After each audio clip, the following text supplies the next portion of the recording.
Sam was a strategic analyst in the Office of National Assessment, and his work mostly dealt with nuclear strategy and arms control, ballistic missile defence, North Asian strategic affairs, and weapons of mass destruction, terrorism.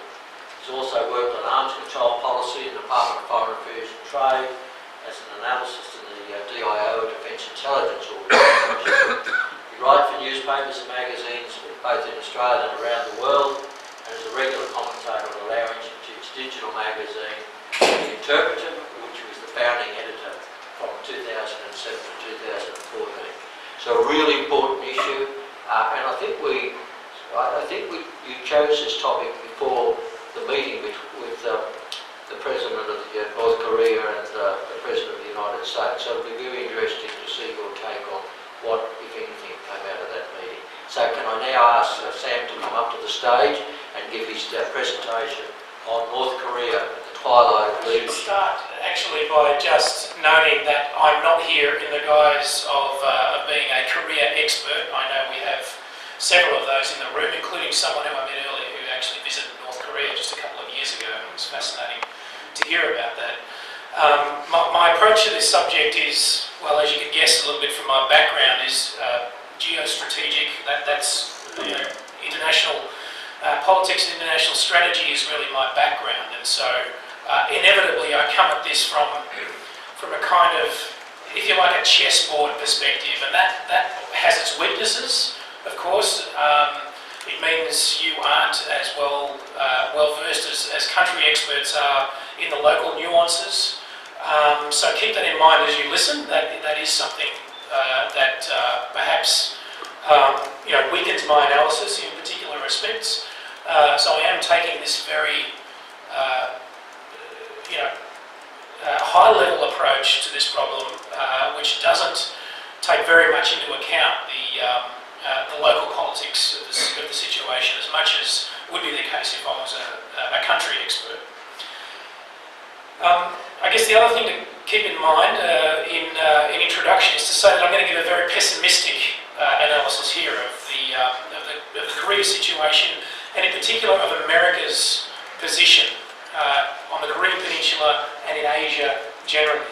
I think America's position is very much weaker than most analysts would assess. The ultimate pessimistic scenario here, of course, would be to say that there's going to be a nuclear war. I won't go that far, but my pessimism, short of that, is actually pretty deep. I think to understand why the North Korea problem is so significant for Australia and for the US, and why America's position is so perilous, we need to tie together two stories about Asian geopolitics, the big one and the small one. The small one is North Korea, and the big one is China, the rise of China. So I'm going to talk about both of those in a moment, but first I just want to zoom out very briefly to look at America's place in the world and its place in Asia since the end of the Cold War. Let me just grab myself some water here.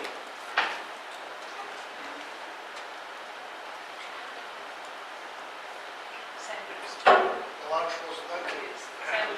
Pardon? The lunch wasn't that good. The bread was dry. So let me just start with a very quick, broad assessment of America's place, how America sees itself in the world and its place in Asia. During the Cold War competition between the United States and the Soviet Union, the Cold War really defined America's place in the world, and it established itself as being the leader of global anti-communist forces. It was really, I think we can say without too much fear of contradiction, the animating spirit of US foreign policy was the fight against communism. After the Cold War ended, US leadership became unchallenged and unprecedented in scale, in relative scale. So the US became what was then sometimes referred to as a hyperpower, not just a superpower, but a hyperpower, bestriding the global stage like a colossus. This was also referred to as the unipolar moment in American foreign policy.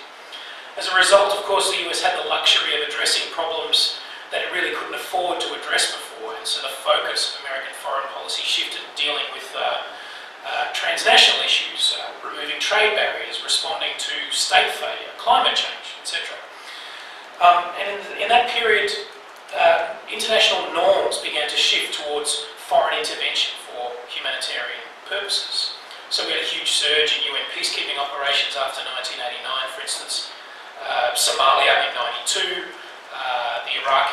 no-fly zones to protect the Kurds, Yugoslavia in the late 90s, Timor, of course, in Australia's instance.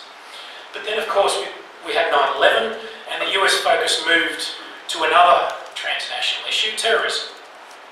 However, the emphasis on rebuilding broken nations abroad remained. The US didn't just try to defeat Al-Qaeda, it tried to rebuild Afghanistan and Iraq from the ground up as democratic societies, and ultimately, I think we can say now those efforts failed. In Asia, on the other hand, terrorism never really became an animating purpose for the US as a regional leader, not in the way it did in the Middle East at least. Southeast Asia is a partial exception to that. Really, what sustained American leadership in Asia after the Cold War was not so much the fight against terrorism, it was just that there wasn't anything to put an end or to question America's leadership in Asia. So America stayed in Asia and remained the leader in Asia simply because its allies wanted it, and the US didn't really have to bear much of a burden to meet their needs. There was nothing to challenge the US-led order that Washington had built during the Cold War, and everybody benefited from it, including China. Now, of course, that ground is starting to shift. And I'd argue that there are four things that have brought us to the present moment in which American power in our region is eroding. First is the end of the Cold War, which robbed the United States of an animating purpose in Asia. Second is the failure of the war on terrorism, which exposed the limits of American arms and of American power, and imposed huge material and reputational costs. The third is the rise of China. This is the biggest one, massive really, and I'll go into more detail about that later. And the fourth factor is more recent. North Korea, although that's an old problem, but more recently, in particular, North Korea's development of an ICBM, an intercontinental ballistic missile, and in a moment I'll go into detail about why that particular factor is so important. So, how does North Korea fit into that big picture about the changing American role in the world? As I said, I think we need to tie together two parts of the story of modern Asia here, a big one and a small one. The big one, as I said, is the rise of China, and the smaller one is North Korea and its development of nuclear weapons, and in particular, the fact that Pyongyang now is on the cusp of deploying an ICBM, the intercontinental ballistic missile, if it hasn't already. The ICBM is a devilishly difficult problem for America because it has the potential to split the US from its allies. So China, as I said, is the Leviathan in this story, and it's the core reason behind America's perilous place in Asia. But the ICBM, North Korean ICBM, exacerbates that change, and I think has the capacity to really initiate a collapse in America's position in the region. So why is the ICBM important? Well, first of all, experts still disagree about exactly how reliably North Korea can fire a nuclear-tipped missile with the range to hit cities in the continental US. North Korea thus far has only staged 3 ICBM tests, and we can't be sure that it's even capable of miniaturising a nuclear warhead to fit in the nose cone of an ICBM, nor can we be sure, even if they could miniaturise it, whether the warhead would actually survive a re-entry. That may actually not matter very much. All that matters is that the possibility of a North Korean ICBM is now so great that America has to behave as if it is already a fact.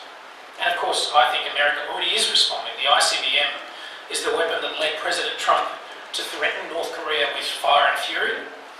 And it's now led him to an unprecedented level of summitry, such as we saw in Singapore just a couple of months ago. Why does the ICBM matter so much? Well, it's not because North Korea is going to suddenly launch nuclear strikes against the United States. We know enough about North Korea's behaviour to know that, to have a reasonable level of assurance at least, that it's a fairly rational actor, and it knows that any direct attack on the United States would bring a massive, overwhelming response from the United States that would put an end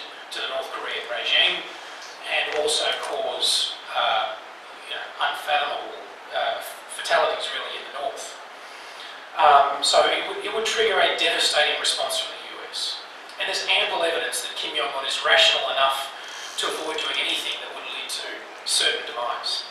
I think the true significance of the ICBM is that it leads to a phenomenon among America's Asian allies that strategists call decoupling.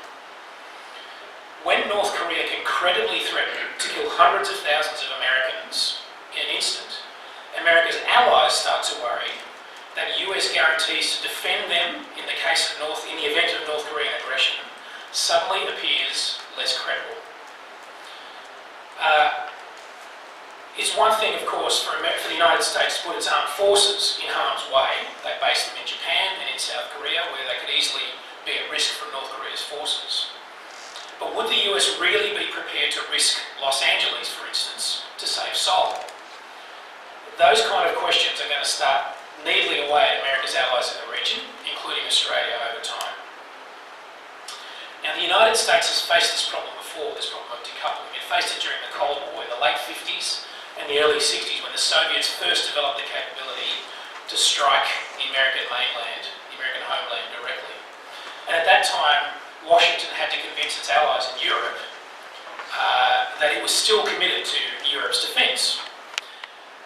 How they did it was that they based smaller nuclear weapons on European soil, and then they integrated their NATO allies into the command structure for those nuclear forces, thus knitting the allies closer together.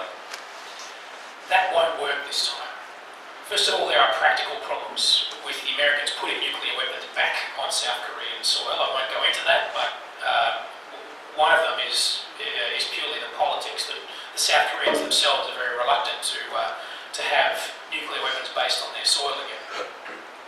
But even if the practical problems can be overcome, the bigger problem is simply that North Korea is not the Soviet Union. North Korea isn't a global existential threat to American interests and values. Remember where I began, which is that during the Cold War, the Soviet threat was the single organising principle, not just for American defence and foreign policy, for space policy, for education, for science and technology. It was really a national effort to win the struggle against Soviet-led communism. But North Korea, far from being the leader of an ideological movement with global ambitions, it's an isolated, an insular throwback. It's a vestige of the Cold War that's been left behind by history. It's got an economy roughly the size of Laos, and its conventional military capabilities are third rate. So, what I'm arguing is that without the Cold War to give the North Korean problem a larger context, Pyongyang is, by all objective measures, just not that important to the United States. And I think America's Asian allies, primarily South Korea and Japan, but Australia too, deep down in their hearts, they know this. And that's why North Korea's ICBM is such a crucial development, because it exposes the fact that America's interests on the Korean Peninsula are nowhere near as significant as these allies may have hoped, and certainly nowhere near as significant as they used to be during the Cold War. And those interests no longer anchor the US to the region as they used to. Now, that argument relies on a reasonably narrow reading of American interests, much narrower than the reading that's been taken by recent US presidents and by many people in the foreign policy establishment in the United States. And that establishment is very much devoted to the idea of America's continuing its role as global hegemon and as a leader in the Asia-Pacific region. The end of the Cold War has really not shifted that worldview very much at all for those people. But I would argue that I think for many ordinary Americans that worldview has shifted, and clearly Trump's election signals a change in that worldview among a large portion of the American electorate. So my argument here is that the Korean Peninsula is far less important than the United States, than it used to be to the United States. And the foreign policy establishment in the United States would argue that weakening the alliance with North Korea and weakening America's other alliances in Asia would be a blow to the US interests around the world and to the rules-based international order that it champions. the question is how big a blow? And I think when you ask that question, you really get to the heart of why the United States is probably, is now in a very weak position. So during the Cold War, the question was easy to answer. Why is Asia, why are America's Asian alliances so important? That was an easy answer because it was engaged in a global struggle to defeat communism. That was the animating purpose behind America's global network of alliances and military bases, including in Asia and in Australia. But as I've already argued, after European communism collapsed, America ceased to have a real animating purpose behind its alliance network in Asia. Nevertheless, the alliance network remained in place because there was nothing really to challenge it. In China, America now faces a true peer competitor in Asia. According to the 2017 Foreign Policy White Paper, by 2030, China's economy could be worth $42.4 trillion US dollars versus 24 trillion for the US economy. So, by 2030, DFAT reckons, or the Australian government reckons, China's economy will be almost twice the size of that of the United States. It's impossible, I think, to imagine a nation of that size and of that stature accepting that it will remain second to the United States in its own region. Just as Washington refused to allow foreign powers to dominate its environment when it rose to great power status, China will want the same in the Asia Pacific. So when America now asks itself how much it values its position in Asia, the issue is no longer abstract. It now has to ask, if we think this is so important, what costs are we prepared to pay to defend it? In the early post-Soviet period, the costs weren't very high, but America now needs to defend its status against the largest economy in the world, a nation that's on track to build a navy on a par with the US by 2030, which has got a home ground advantage in Asia, rather than operating on foreign soil, and which is highly motivated to displace the US as the leading regional power. To me, it is far from clear that America is willing to pay the price of that leadership, which would require a sustained, multi-decade effort, at least as intensive and wide-ranging as the struggle against Soviet communism. I think the reason why it's hard to imagine America making that kind of sacrifice is that China, unlike the Soviet Union, doesn't present a global threat to American interests and values.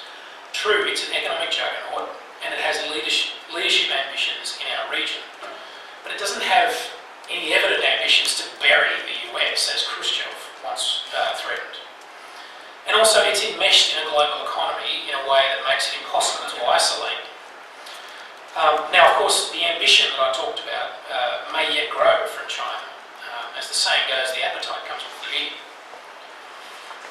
So, the US faces, I think, two juxtaposed problems. On the one hand, without the Cold War to give its military presence on the Korean Peninsula a larger justification, North Korea is just too small to be a security concern for America. On the other hand, China's too large, too important to the global economy, and too ideologically nebulous for America to challenge it in the same way it faced down Soviet communism. Now, I would argue that as distinctive as those two problems are, they point to the same solution, at least on the Korean Peninsula, which is to say that the United States should get out of South Korea. I wouldn't sugarcoat that. I think getting out of South Korea and potentially ending the alliance with the ROK would be a huge strategic reversal for the United States. But it would have some upsides. At the present moment, China benefits enormously from North Korea's nuclear program because of decoupling, which I described earlier. North Korea's ICBM program erodes America's alliances with South Korea and Japan, which is exactly what Beijing wants. Ultimately, Beijing wants Washington to get out of the region altogether, and one way to do that is to weaken America's alliance structures. Were America to decide on a more distant relationship with South Korea, then North Korea's nuclear weapons would cease to be a first-order nuclear security priority for Washington, yet it would remain a first-order problem for China. So I think there's a tendency among Western analysts to view the North Korean problem exclusively through an American prism, but the US is in Asia by choice. China is North Korea's permanent neighbour. So if China became the preeminent strategic power in Asia, a nuclear armed North Korea could be a serious and permanent irritant for Beijing. In fact, had China's rise occurred in a world without nuclear weapons, without North Korean nuclear weapons, America's options right now would probably be even less palatable than they are. I think the starkest way I can sum up my argument is to ask the following question. Does America want North Korea to give up its capability to threaten American cities with nuclear weapons? Or does it want to maintain its military presence in South Korea?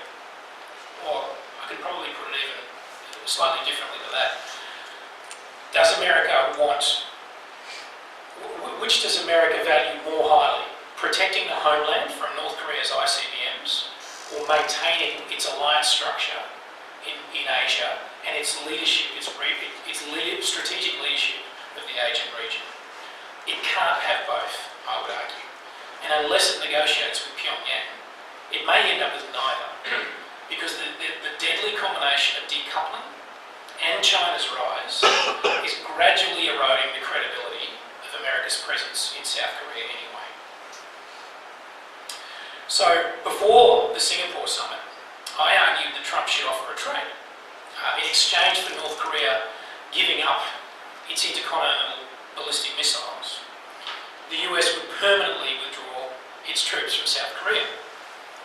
And I argued that the two sides could even begin negotiations on a permanent peace treaty. Now, I should be very specific here. My suggestion was not that America needed to go for North Korean complete denuclearization, which is what the Americans are still insisting on. I just don't think that's realistic. The North Koreans have built this nuclear weapons capacity because they have calculated, I think rightly, that there is nothing else that would guarantee the security of the North Korean regime the way that nuclear weapons can. So I don't think negotiating on the basis of complete denuclearization is realistic.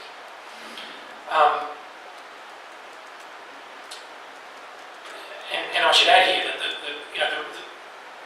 again, the regional angle here, it's not just about North Korea deterring the United States. Even if the United States was out of the picture, North Korea has regional adversaries as well. It's always been suspicious of China, and it's always been suspicious of Japan, and of course South Korea also.